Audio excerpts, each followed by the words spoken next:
ನಾನು ಬಂದಿರುವುದೇ ಒಂದು ಎಣ್ಣೆ ಜಿಂಕೆಗಾಗಿ. ಅವಳ ಬೇಟೆಯಾಡುವ ಬೇಟೆಗಾರ ನಾನಾಗಿರುವಾಗ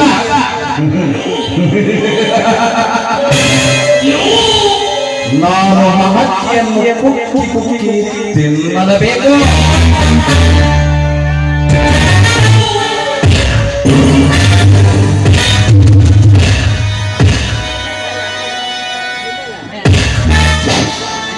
ನಮ್ಮ ಹಳ್ಳಿಯಲ್ಲಿ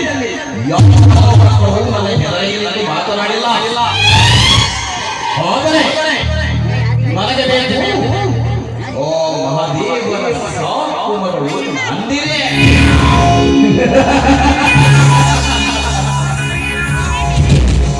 ನನ್ನ ಮೈಯಲ್ಲಿ ಅರಿಯುವ ವಿಷದ ಕಾಮನವನ ಬೇರೆ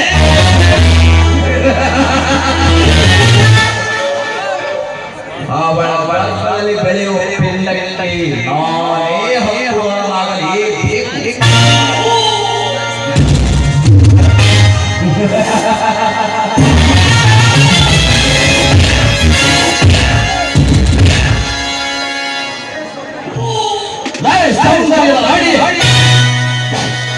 ನಾನು ಕುಕ್ಕಿ ಕುಕ್ಕಿ ತಿನ್ನಲೇಬೇಕು. ಅದೇ ನೀರ ಹೈಯುತ್ತಿರುವ ನನ್ನ ಸೇವೆ.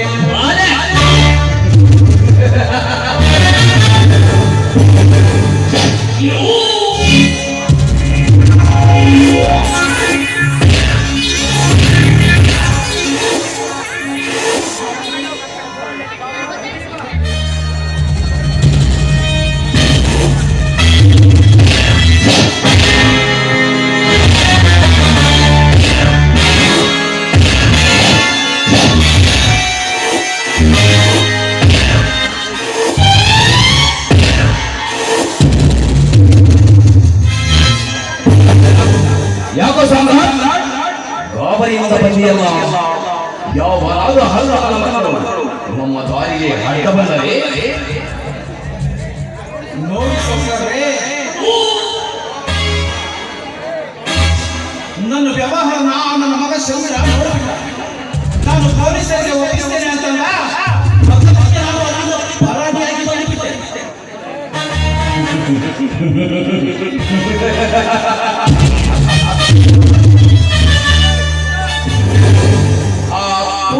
ಕೋಳಿಗೆ ಗತಿಗಳು ಬಡಬಿಕಾರಿ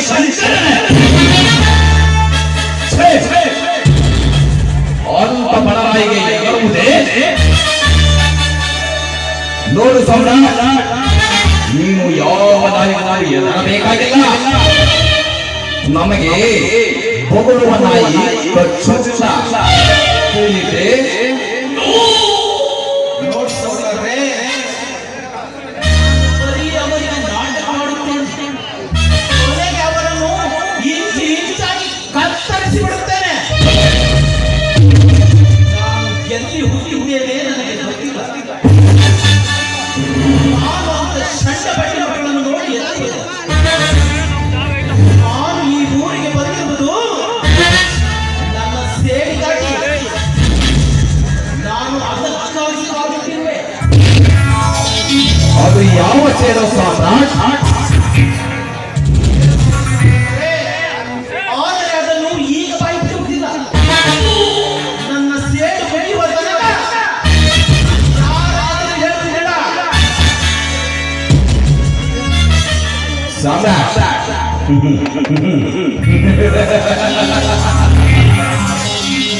ನಿನ್ನ ಒಳ್ಳೆಯ ಸ್ನೇಹಿತರಿರುವಾಗ ನನಗೆ ಭಯ.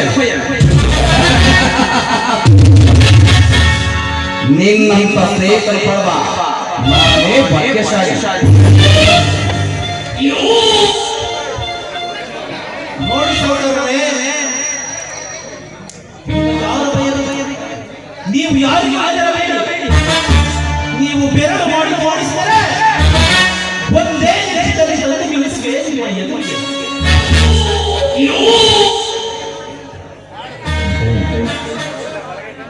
ನೋಡಿ ಸಹೋದರರೇ, ನನಗೆ ಆ ಬಿಸಿನೆಸ್ಸಿನ ಕಡೆ ಬಹಳ ಕೆಲಸವಿದೆ.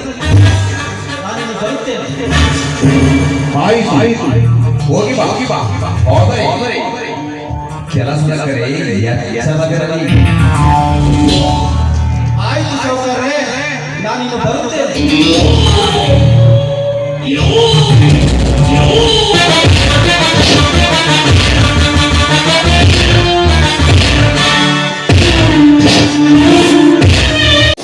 ಯಾರು ನೀನು? ಗಂಡ, ನೀವು ಯಾರು ಅಂತ ನನಗೆ ಗೊತ್ತಾಗಲ್ಲ. ನಾನು ಬಡತನದಲ್ಲಿ ಹುಟ್ಟಿ ಬಡತನದಲ್ಲೇ ಬೆಳೆದವ. ಅಂದಾಗೆ ಸ್ವಲ್ಪ ದಾರಿಯಲ್ಲಿ ನಾನು ಹೋಗ್ತೇನೆ. ಓಹೋ, ನೀನಾ?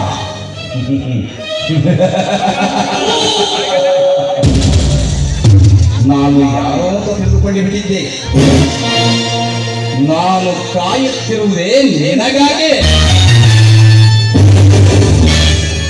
ಸಾಕು, ಯಾಕೆ ಸಾಕ್ತಾರೆ? ಅಂತ ಕೆಲಸ ನನ್ನ ಬಳಿಯಲ್ಲಿ ಏನಿಲ್ಲ. ಹೇಗೆ ಅಂದರೆ ನಿನಗೆ ನಿನ್ನದೇ ಆದ ಸೌಂದರ್ಯವಿದೆ, ನಿನ್ನದೇ ಆದ ಯೌವನವಿದೆ. ಆದರೆ ಆ ಬಡತನ ನಿನ್ನನ್ನು ಕಾಡುತ್ತಿರುವುದಲ್ಲ, ಅದಕ್ಕೆ ಸಹಾಯ ಮಾಡಬೇಕಿದೆ. ನಿಮ್ಮ ಸಹಾಯ ನನಗೆ ಬೇಕಾಗಿದೆ. ನಾವು ಬಡವರಾಗಿ ಕೂಲಿ ನಾಲಿ ಮಾಡಿ ತಿಂದು ಕೂಡ ನಿಮ್ಮಂತ ಶ್ರೀಮಂತರ ಸಹಾಯ ನನಗೆ ಬೇಕಾಗಿದೆ. ಹುಚ್ಚು ಹೆಣ್ಣೆ, ಏನೋ ಬಡತನದಲ್ಲಿ ಬಳಲುತ್ತಿದ್ದಾಳೆ, ಭಿಕ್ಷೆ ಬೇಡುವುದು ಬೇಡ ಎಂದರೆ ನೀನು ನನಗೆ ನೋವಿಗೆಯನ್ನು ಉದ್ದ ಬಿಟ್ಟು ಮಾತಾಡಿವೆ. ಹೆಣ್ಣೆ, ಹೇ ಶ್ರೀಮಂತ, ಆ ನಿನ್ನ ನಾಲಿಗೆಯನ್ನ ಉದ್ದ ಚಾಚಿ ಮಾತಾಡ್ಬೇಡ. ಆ ರೀತಿ ಉದ್ದ ಬಿಟ್ಟು ಮಾತಾಡಿದ್ದೆ ಆದ್ರೆ ನಾನು ಮಾರಿ ಆಗ್ಬೇಕಾಗುತ್ತೆ, ಹೆಮ್ಮಾರಿ ಆಗ್ಬೇಕಾಗುತ್ತೆ, ಚಾಮುಂಡೇಶ್ವರಿಯ ರಕ್ಷಣೆ ಕೊಡಬೇಕಾಗಿದ್ದು. ಆಗ ಈ ನಿನ್ನ ಹೆಣ ನಾಯಿ ನರಿಗಳ ಪಾಲಾಗುತ್ತೆ. ಬರೀ ಎಚ್ಚರ. ಏನೆಂದರೆ ಬಡಬೇಕಾರಿ ಹೆಣ್ಣೆ, ನೀನು ನನ್ನ ರಕ್ತವನ್ನು ಕುಡಿವೆಯ.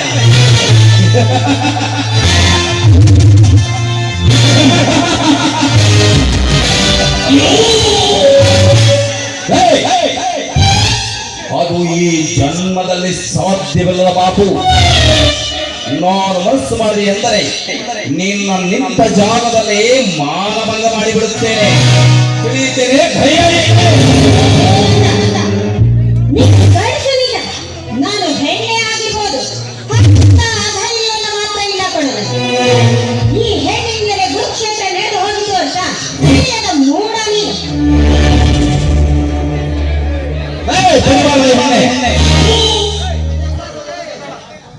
ನಿನ್ನ ಇಲ್ಲ ಸಲ್ಲದ ಒಣಬೇಡ ಅಂತ ನನಗೆ ಬೇಡ. ನಾನು ನಿನ್ನನ್ನು ಏನು ಮಾಡಲು ಆಗುವುದಿಲ್ಲವೇ? ಹಾಗಾದರೆ ಈಗಲೇ ಮಾಡುವೆ ನಿನ್ನ ಶೀಲಹರಣ. ಅದನ್ನ ಭ್ರಮೆ ಕಣ. ನೀನೊಬ್ಬ ಸೊಕ್ಕಿನ ಶ್ರೀಮಂತ. ನಿನ್ನ ಪಾಡಿಗೆ ಬಡ ಹೆಣ್ಣು ಮಕ್ಕಳಾದ್ರೆ ಏನಂತ ತಿಳ್ಕೊಂಡು ನೀನು ಕೈದಾಕ್ಷಣ ಮತ್ತೆ ನಿನಗೆ ಸೆರೆ ಹಾಕಿ ಸುಖ ಕೊಡುವಂತ ಸೂಳರು ಅಂತ ತಿಳ್ಕೊಂಡಿದ್ದೀಯ. ಬಡವರಾಗಿ ಹುಟ್ಟಿದ್ರು ಕೂಡ ಅವರಿಗೆ ಯಾವುದೇ ಆದ ಸ್ವಾಭಿಮಾನ ಇರುತ್ತೆ ಅನ್ನೋದನ್ನ ಮರೆಯುವೆ. ಕೂಡ ನೀಯತ್ತಾಗಿ ಬದುಕೋದಕ್ಕೆ ಆಗ ಬಡತನದಲ್ಲಿ ಬಿಡಿ ಅನ್ನ ಸಿಕ್ಕಿದ್ರೆ ಸಾಕು ಕೊಡು. ಆದ್ರೆ ನಿನ್ನಂತ ಶ್ರೀಮಂತರ ಅಗತ್ಯ ನನಗೆ ಬೇಕಾಗಿಲ್ಲ. ಆದ್ರೆ ಅದೆಲ್ಲ ಬಿಟ್ಟು ಈ ರೀತಿ ನೀನು ಹೊಲಸು ಮಾತುಗಳನ್ನ ಮಾತಾಡ್ತಾ ಇದೆಯಲ್ಲ, ನಾಚಿಕೆ ಆಗಬೇಕು. ನಿನ್ನ ಹೇಸಿಗೆ ಜನ್ಮ ಏನೆಂದರೆ ನಾನು ನಿನ್ನ ಇಲ್ಲಿಗೆ ತನಕ ಬಿಟ್ಟಿದ್ದೆ ದೊಡ್ಡ ತಪ್ಪಾಯ್ತು. ನಾನು ನಿನ್ನ ಮೇಲೆ ಬಲಾತ್ಕಾರ ಮಾಡಲೇಬೇಕು. ಹರಿಹರ ಬ್ರಹ್ಮಾದಿಗಳು ನನ್ನ ಮುಂದೆ ಬಂದರು. ನಿನ್ನ ಶೀಲವನ್ನು ಕಾಪಾಡಲು ಸಾಧ್ಯವಿಲ್ಲ ಮಾತು.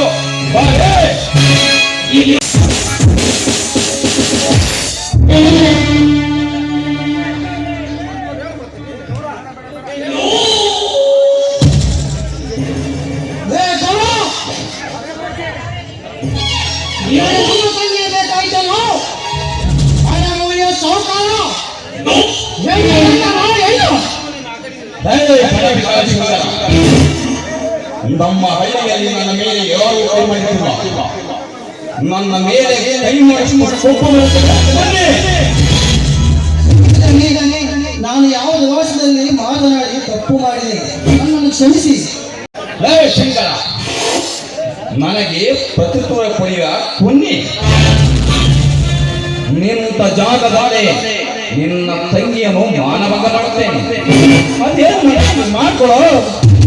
ಬೇಡದೇನೆ, ಹಾಗೆ ಮಾತ್ರ ಮಾಡಬೇಡಿ. ನಿಮ್ಮ ಕಾಯವನ್ನು ಬೇಡಿಕೊಳ್ಳುತ್ತೇನೆ, ಹಾಗೆ ಮಾತ್ರ ಮಾಡಬೇಡಿ.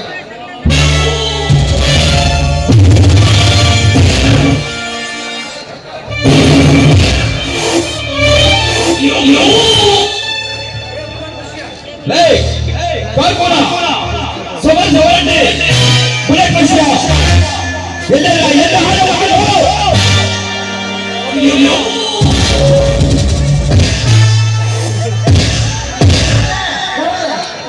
ಹೇ, ಇವನನ್ನು ಕಟ್ಟಿ ಹಾಕಲಿ.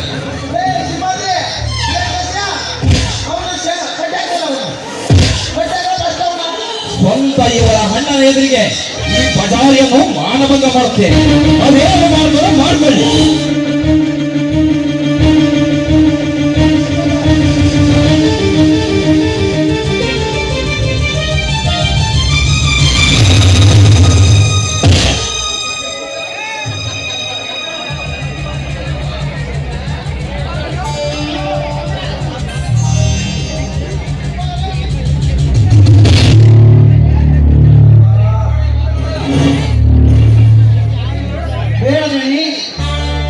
ಬೇಡ, ನಿಮ್ಮ ಕಾಯವನ್ನು ಬೇಡಿಕೊಳ್ಳುತ್ತೇನೆ, ನೀವು ಹಾಗೆ ಮಾತ್ರ ಮಾಡಬೇಡಿ.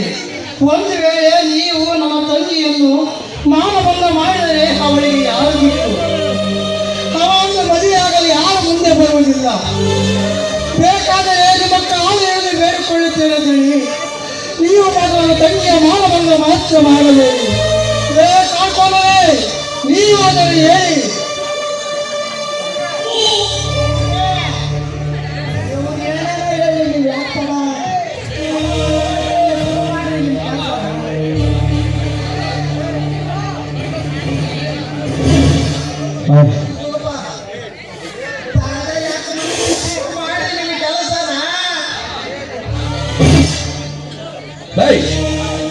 ಬಡಿವಾರದ ಬಚಾರಿ, ನಿನ್ನನ್ನು ಯಾರು ಮದುವೆಯಾಗುವುದಿಲ್ಲ.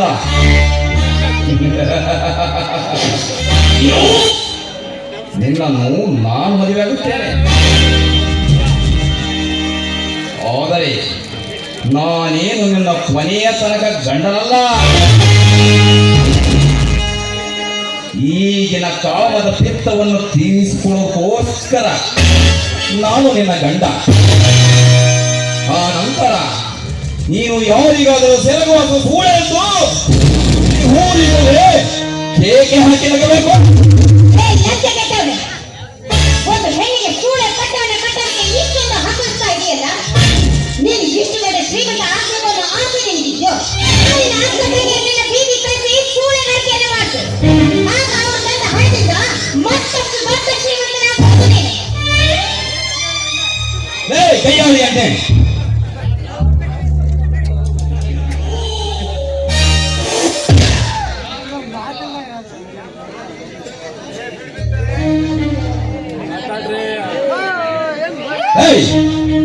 ನಂದಿನಿ, ನಾನು ಹೇಳುವುದನ್ನ ಪೂರ್ಣವಾಗಿ ಕೇಳಿಸಿಕೋ. ನಿನಗೆ ನಿನ್ನ ಅಣ್ಣನ ಪ್ರಾಣ ಜೀವಂತವಾಗಿರಬೇಕಾದರೆ ನನ್ನೊಂದಿಗೆ ನರ್ತನ ಮಾಡಲೇಬೇಕು. ಇಲ್ಲವಾದರೆ ನಿನ್ನ ಅಣ್ಣನ ಪ್ರಾಣ ಯಮಪುರಿ.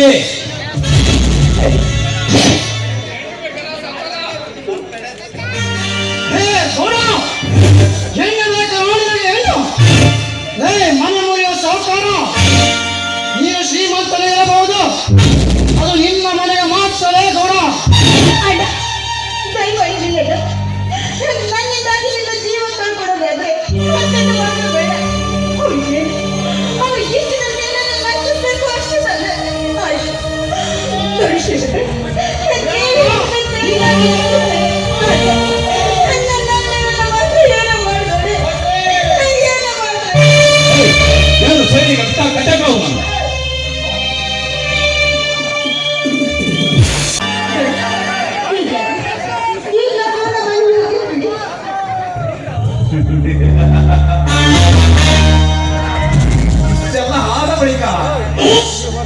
ನಿನ್ನನ್ನು ಹಾಗೆ ಕೈ ಬಿಟ್ಟುಬಿಟ್ಟರೆ ಈ ಕುಚ್ಚರ ಜನರು ನನ್ನ ಮೇಲೆ ಅನುಮಾನ ಪಡುವರು. ನೀನೇನೇ ಮಾಡಿದ್ರು ಸರಿ, ನಾನು ನಿನ್ನ ಮೇಲೆ ಬಲಾತ್ಕಾರ ಮಾಡಲೇಬೇಕು. ಅದೇ ಸೌಂದರ್ಯ.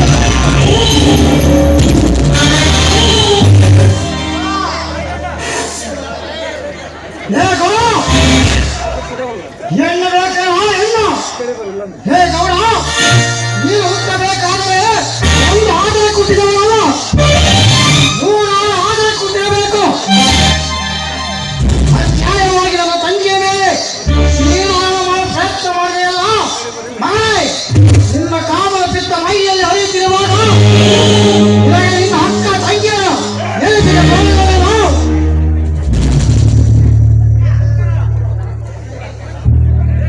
ಶಂಕರ, ನೀನು ಹೆಚ್ಚಿಗೆ ಮಾತನಾಡಿದೆ ಎಂದರೆ ನಿನ್ನನ್ನು ನಿನ್ನ ತಂಗಿಯನ್ನು ಮನೆಯಿಂದ ಹೊರ ಹಾಕಬೇಕಾಗುತ್ತದೆ ಮಗನೇ.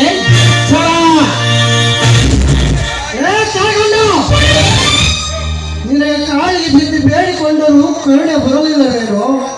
ನನ್ನನ್ನು ಮನೆಯಿಂದ ಹೊರ ಹಾಕುವೇನೋ? ನಿನಗೆ ಯಾವ ಅಧಿಕಾರ ಇರುವುದು? ಬಿಡಿಸಿದರೆ ಮಗನೇ ಅಧಿಕಾರ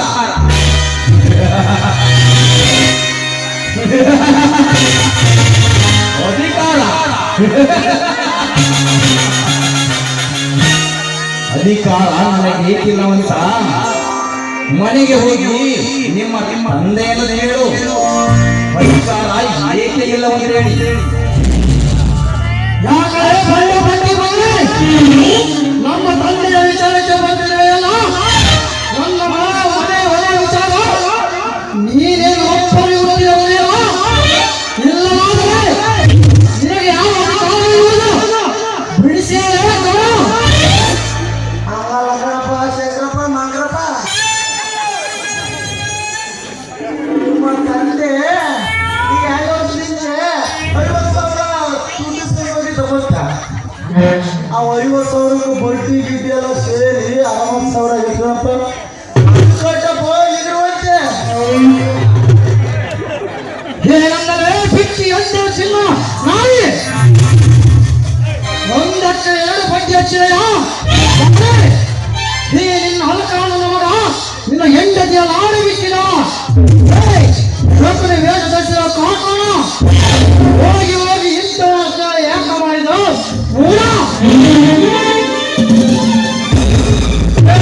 ಶಂಕರಪ್ಪ ಮಂಗಪ್ಪ, ಅದೆಲ್ಲ ನಿನಗೆ ಯಾಕಪ್ಪ?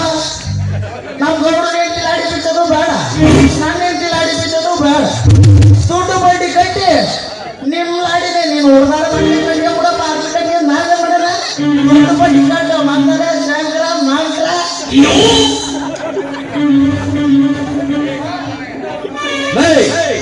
ಕಾಕೋಣ, ಎಂಥವರ ಮಾತು ಎಂದರೆ ದಿನಾಲೂ ನಮಗೆ ಬಿರಿಯಾನಿ ಊಟ ಇದ್ದ ಹಾಗೆ.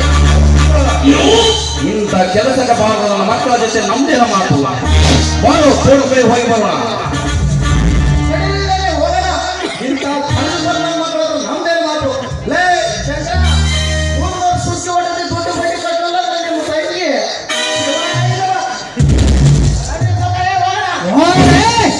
ಹೋಗೋಣ. ನಮ್ಮ ಎದುರು ನಿಮ್ಮ ಪೊಂಗಿ ಆಟ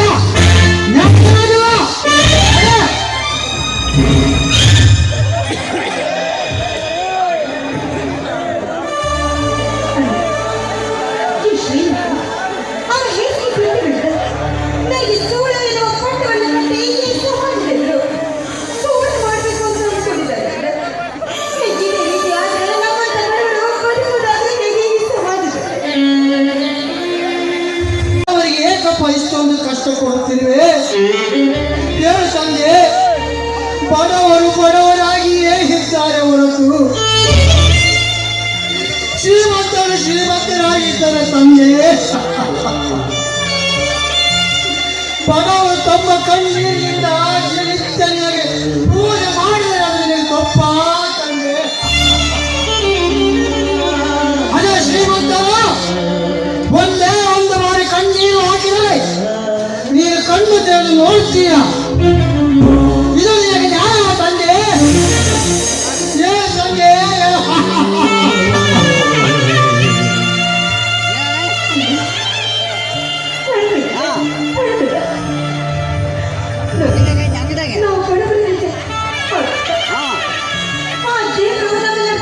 ಹುಟ್ಟಿದ ದೇವರು ಎಂದು ಕೂಡ ನಮ್ಮನ್ನು ಪ್ರವೇಶಿಸಿದ. ಬದಲಿಗೆ ಯಾವ ಭಗವಂತನ ದೈವನಿಗೆ ಇದ್ದದ್ದು ಈ ಸಮಾಜದ ದ್ರೋಹಕ್ಕೆ ಸಾಕಿಕೊಂಡರು. ಆಯ್ತಮ್ಮ, ನಿನ್ನಂತೆಯೇ ಆಗಲಿ. ಅಂದಾಗೆ ನೀ ಯಾವ ಮದುವೆ ವಿಚಾರ ಹೇಳಿದ್ಯಲ್ಲಮ್ಮ, ಆ ವಿಚಾರ ನನಗೆ ಸ್ವಲ್ಪ ತಿಳಿಸಿ ಹೇಳಮ್ಮ. ನಾನು ಪ್ರದೀಪನ ಮನಸ್ಸನ್ನು ಪ್ರೀತಿಸಿದೆ. ನೀವು ಒಪ್ಪಿಕೊಂಡ್ರೆ ಆ ಹುಡುಗಿಗೆ ನನ್ನ ಮದುವೆ ಮಾಡಿದೆ. ಓ, ನನ್ನ ಸ್ನೇಹಿತ ಪ್ರದೀಪನೇ. ಆಯ್ತಮ್ಮ, ಈ ಭೂಮಿ ಎದುರಾದರೂ ಸರಿ, ನಾನು ಅವಳನ್ನು ಕರೆತಂದು ನಿಮ್ಮೊಂದಿಗೆ ಮದುವೆ ಮಾಡಿಸುತ್ತೇನೆ. ಇದು ನಿನ್ನ ಮೇಲೆ ಆಣೆ ಮಾಡಿ ಹೇಳುತ್ತೇನೆ. ನನಗೆ ಸ್ವಲ್ಪ ಕೆಲಸವಿದೆ, ಒಬ್ಬ ವ್ಯಕ್ತಿಯನ್ನು ಕಾಣಬೇಕಿದೆ. ನಾನು ಒಂದು ತಾಸಿನ ನಂತರ ಬರುತ್ತೇನೆ, ನೀನು ಮನೆಗೆ ಹೋಗಮ್ಮ. ಆಯ್ತು, ನೀನು ಒಳ್ಳೆಯದಾಗಲಿ.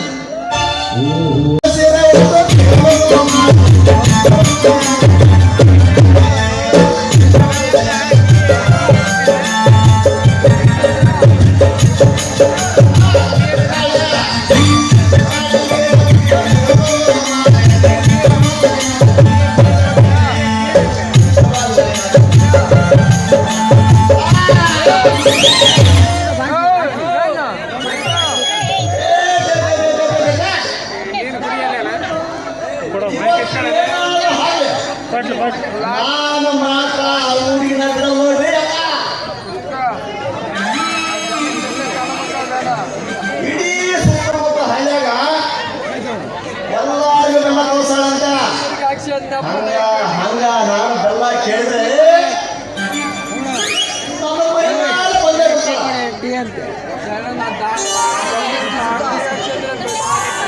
ಇವತ್ತು ನಮ್ಮ ಕಡೆ ಬರ್ಲಿ, ಏನಾರ ಮಾಡಿ ಆ ಪುಟ್ಟಿ ನನ್ನ ಬುಟ್ಟಿಗೆ ಹಾಕೊಂಡು ಅಂದ್ರೆ ನಮ್ಮನೆ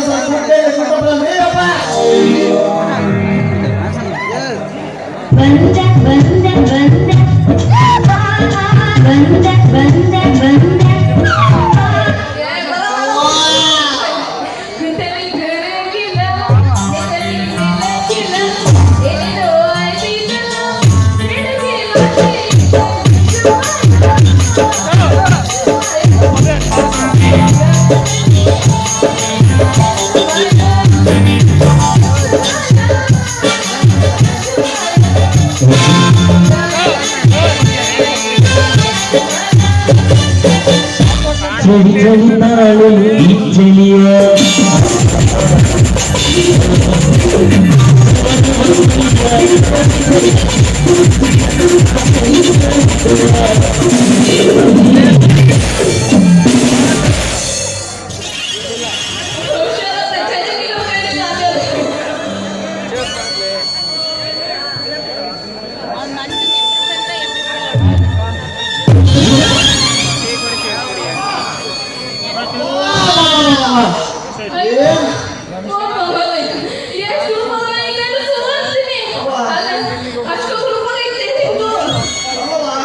ನಮ್ಮ ಬಾಳ ಹುಡುಕೈತಿ.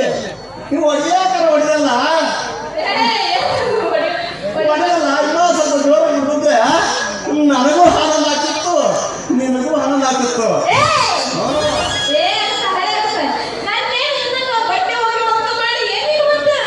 ಅಲ್ಲವೇ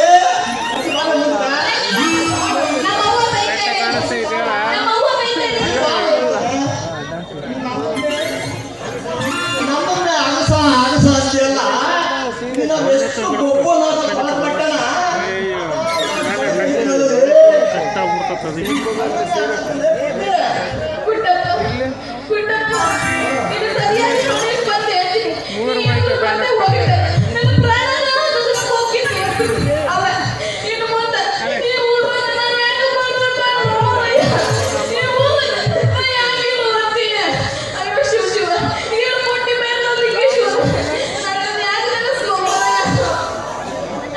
ಅವ್ರು ಯಾರು ಸ್ವಲ್ಪ ಬಾಯಿ ಬಿಡ್ಸಲು ಹೇಳಿದ್ರು ಕೊಟ್ಟಿ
ನಮ್ಮವ್ವ ಅನ್ನ ಅವ್ರ ಅತ್ತಿ ಸಾಯ್ಬೇಕಂದ್ರ ನನ್ನನ್ನ ನೀನ್ ಮದ್ವೆ ಆಗ್ಬೇಕು ಅಂತ ಹೇಳಾರ ಅದಕ್ಕೆ ಅವಾಗ ನೋಡೋ ಸೊಸೆಗೆ ಬಹಳ ಹುಷಾರಾಗಿರ್ಬೇಕು ನೀನ್ ನನ್ನ ಮದ್ವೆ ಆಗ್ಬೇಕು ಅಂತ ಹೇಳ್ತಾರ ಅಲ್ಲೇ ಬಿಟ್ಟೆ ಆ ಸಾವುಕಾರ ಮನೆಯಾಗ ಹಾಳಾಗ್ಬೇಕಲ್ಲ ಹೋಗಿ ಹೋಗಿ ಅಂತ ಮುದುಕಿ ನೀನು ನೀನೆಂತ ಹೇಳಿದ್ರೆ ಬಿಟ್ಟಿ ಏನ್ ಮಾಡುವಂತಪ್ಪ ಅವಾಗ ಸೋದರ ಮಾವ ಅಲ್ಲೇನು ಅವನಂತೂ ಸಾಧು ಮಾವ ಆ ಪುರುಷಕ್ಕೆ ಏನೇನು ಪರಿಚಯ ಆದ ಆ ಪುಸ್ತಕ ಹೆಂಗ್ ಪರಿಚಯ ಗೊತ್ತೇನು ನನ್ನ ಅನಿಪಟ್ಟ ನಿಂಗಮ್ಮನೆ ಅಂತ ಇತ್ತು ನಿಂಗಮ್ಮನೆ ಯಾವಾಗ ಬಂದು ಏನ್ ಮುಂದೆ ಏನ್ ಕನಸ್ಬಿದ್ದೈತಿ ಅಂತ ಕೇಳಕತ್ತಿದ್ದ ಒಂದ್ ದಿವಸ ನಮ್ಮನೆ ಬಂದ್ಬಿಟ್ಟು ಏ ಪುಟ್ಟಿ ನಿಮ್ಮಂತ ಹುಡುಗಿರ ಕನಸು ಬಹಳ ಸಕ್ಸಸ್ ಆಗತ್ತಂತೆ ಅಲ್ಲೇ ಆಗತ್ತಂತೆ ಅದೇ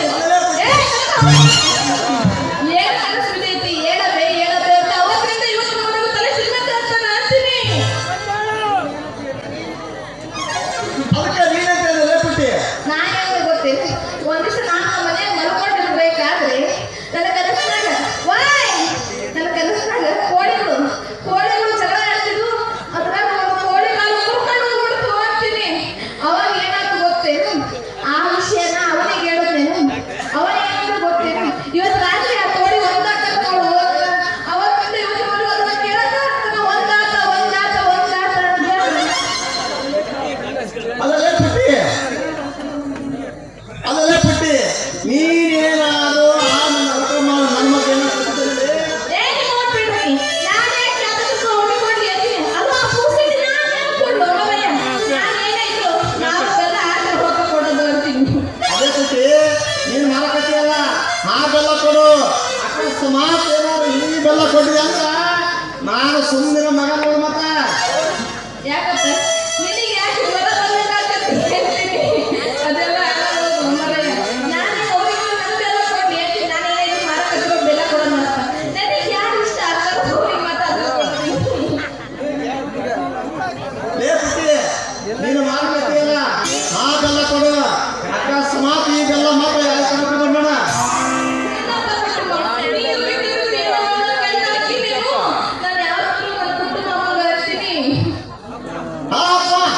ಏ ಪುಟ್ಟಿ ಈಗ ನನ್ನ ಸಮಾಧಾನ ಆಯ್ತಾರೆ ಬಾರ ಪುಟ್ಟಿ ಇದೇ ಖುಷಿಯಾಗ ಹೋಗ್ಯಾರ ಒಂದು ಆಡ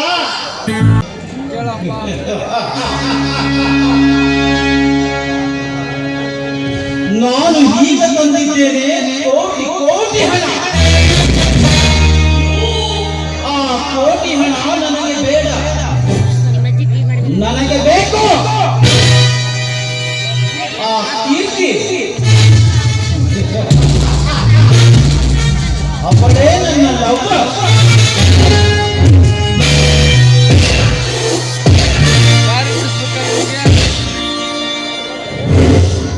ದಾರಿ ಬಿಡ್ರಿ ಒಂದ್ ಸ್ವಲ್ಪ ಆ ನಂತರ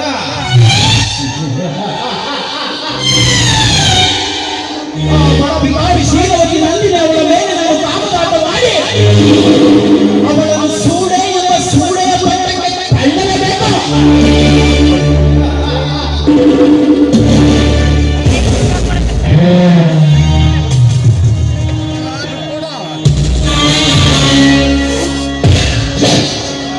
ಆಮೇಲೆ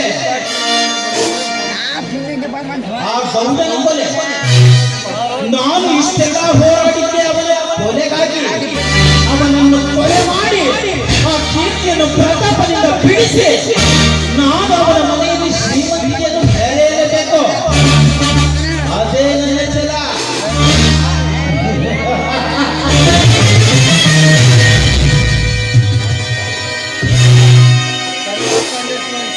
ಹೇಗಿದೆ ಹೇಗಿದೆ ನನ್ನ ಐಡಿಯಾ?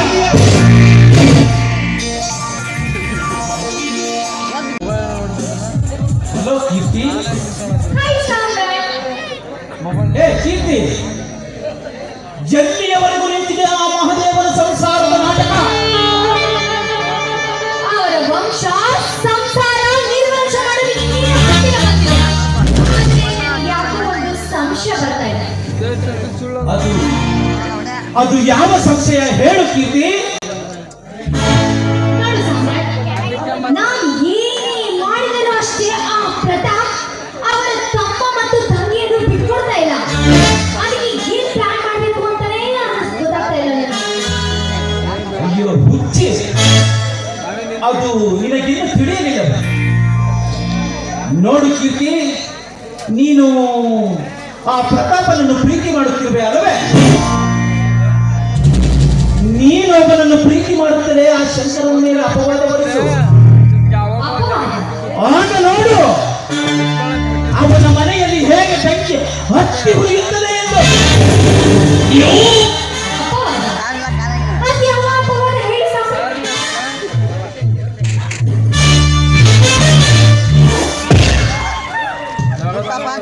ಹೇಳುತ್ತೇನೆ ಕೀರ್ತಿ, ಹೇಳುತ್ತೇನೆ.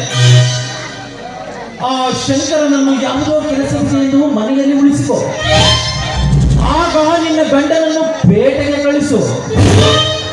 ಮಹಾದೇವ ಮಂಚದ ಮೇಲೆ ಮಲಗಿರುವಾಗ ನೀನು ಅವನನ್ನು ಕೊಲೆ ಮಾಡಿಬಿಡು. ಆಗ ನೋಡು ಅವನ ಮನೆಯಲ್ಲಿ ಹೇಗೆ ಬೆಂಕಿ ಹತ್ತಿ ಉರಿಯುತ್ತದೆ ಎಂದು.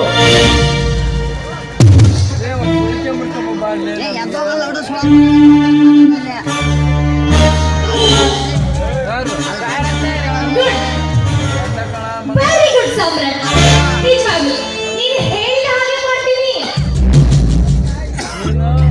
ನೋಡು ಕೀರ್ತಿ, ಆದರೆ ನಾನು ಯಾರು ಎಂಬುದು ನಿನಗೆ ಚೆನ್ನಾಗಿ ಗೊತ್ತು. ಈ ನೀನು ಆ ಪ್ರತಾಪನನ್ನು ಪ್ರೀತಿ ಮಾಡಿದ್ದಾದರೆ ಅದು ನಿನ್ನ ನೆನಪಿನಲ್ಲಿರಲಿ. ಏನ್ ಮಾತಾಡ್ತಿದ್ದೀರ ಸಾಮ್ರಾಟ್? ಅವನ ಅಂತಸ್ತೇನು, ನಮ್ಮ ಅಂತಸ್ತೇನು?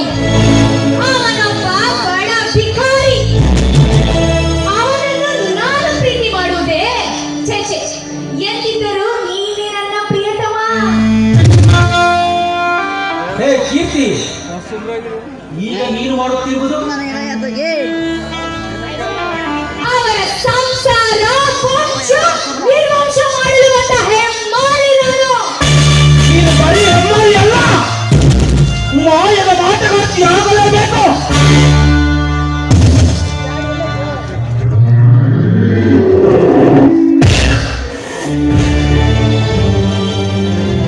ಹಾಗೆಲ್ಲ ಯೋಚಿಸಬೇಡಿ. ನೋಡಿ, ಅದೇ ರೀತಿ ನಾವು ಯೋಚಿಸುತ್ತಾ ಕುಳಿತರೆ ಮತ್ತೆ ಮುಂದೆ ನಮ್ಮ ಕೆಲಸ ಮುಂದುವರಿಯುವುದಿಲ್ಲ. ನೋಡು ಕೀರ್ತಿ, ಈ ಸಮಾಜ ಏನೇ ಅಂದರೂ ಸರಿ, ನಾವು ಅಂತ ಅಂಚು ಬುರುಕತನಕ್ಕೆ ಎದುರುವ ಅಂಚು ಬುರುಕ ಏಟಿಗಳಲ್ಲ, ತಿಳಿಯುತ್ತೆ? ನೋಡಿ, ನಮ್ಮಣ್ಣ ನನಗೋಸ್ಕರ ಕಾಯ್ತಾ ಇರ್ತಾರೆ. ನಾನಿನ್ನು ಹೊರಡ್ತೀನಿ. ಕೀರ್ತಿ, ಈ ನಿನ್ನ ಸುಮಧುರವಾದ ಕಂಠದಿಂದ ಸುರಿಸುವ ಒಂದು ಸುಮಧುರ ಗಾಯನ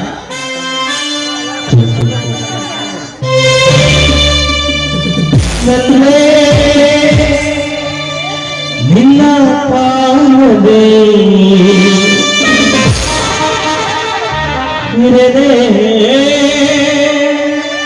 ನಾ ಬದುಕಿನೇ ಮನದಿಂದ ಬಿಡದಿಲ್ಲ ನನ್ನ ಮನನಿಂದ ಬಯಸುತ್ತೀನಿ.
ಶ್ರೀ